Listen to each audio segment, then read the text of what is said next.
every founder should anticipate that they are entering an extremely stressful process that's going to continue for many years. And with that in mind, having a wellness-oriented lifestyle is really essential. I would focus on a few core skills that will enable founders to be most resilient most of the time. One of those is sleep.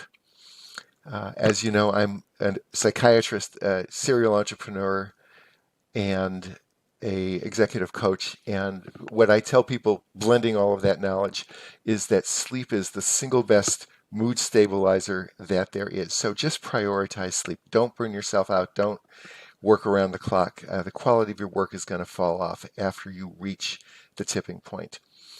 The second I would say is physical activity and exercise. Exercise, again, has been shown over and over again to be as effective as any antidepressant.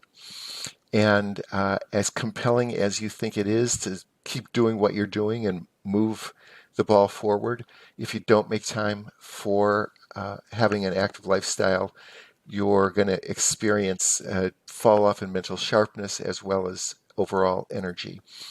And then the third I would put on your list is nature exposure. You've got to get outside. You've got to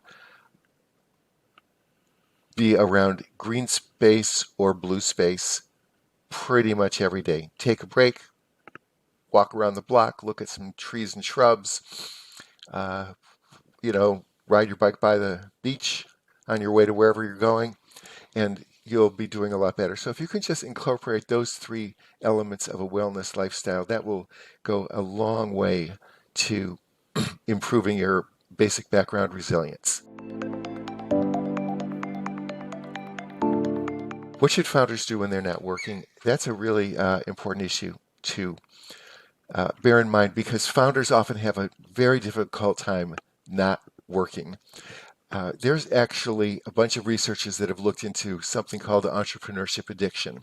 And it turns out that entrepreneurship can be a behavioral addiction, just like shopping and gambling and video games and surfing the internet.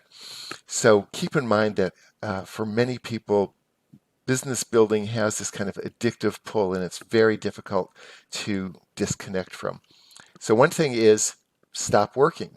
Just turn off your computer and take a break. Beyond that, the experience of entrepreneurship is a lonely one. As the founder, you are responsible for making most of the important decisions. You get input from a lot of people. You have advisors. There's investors that have ideas. You have a senior leadership team, so it's not like you don't get input, but at the end of the day, it's all on you. And that is a lonely place to be. And so mitigating that loneliness is another dimension of what founders can do when they're not working, developing greater social support. I suggest two different ways of doing that.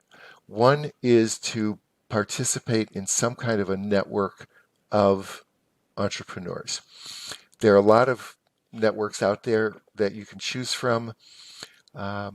In the United States and around the world, there are organizations like YPO and Endeavor and Vistage and Entrepreneur Organization. But that's just startup grind. The alumni network of whatever incubator or accelerator you went through. Be part of some kind of entrepreneurship network where you're with people that are on your same wavelength, experiencing your same issues and challenges, and be able to be open and vulnerable with them. The second part is stay close to your friends and your family and people in your life who are not entrepreneurs. Don't let being an entrepreneur define your entire identity. Starting businesses, growing businesses is kind of a métier. That's what you do. But it's not really who you are. And a lot of entrepreneurs make the mistake of confusing their business identity with their personal identity, which can lead to big problems if the business succeeds or if the business fails. Try to have some independence of that and stay close with, the friends and family and loved ones that have nothing to do with your role as an entrepreneur. Last on that list, I would say, is be interested in at least one thing that doesn't have anything to do with business. Be interested in modern art or in anthropology or in sailing or in building model ships or whatever it might cooking, whatever it might be. Just have some interest that has nothing to do with work so that you don't become complete unidimensional person.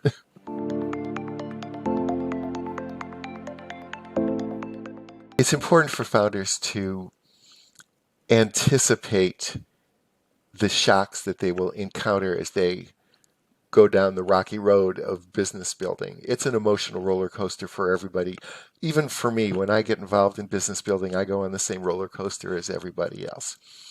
There are two things you can do. One is, I call it the user's guide to your mind. Understand how your mind works and proactively prevent your brain from playing tricks on you. And then the second is having a proper attitude about what you're doing. In terms of users' guide to your mind, entrepreneurs are different from other people. They think differently. They process dopamine differently. They have a different portfolio of mental health conditions. They have a unique pattern of personality traits. It's just a different breed. And one common characteristic in this neurotribe, as I call it, is something that the clinicians refer to as reward sensitivity. Reward sensitivity means that you, as an entrepreneur, are very likely to over-index on both good news and bad news. If you get good news, it's going to feel like it's great. If you get bad news, it's going to feel like it's catastrophic. And that is what drives this emotional roller coaster.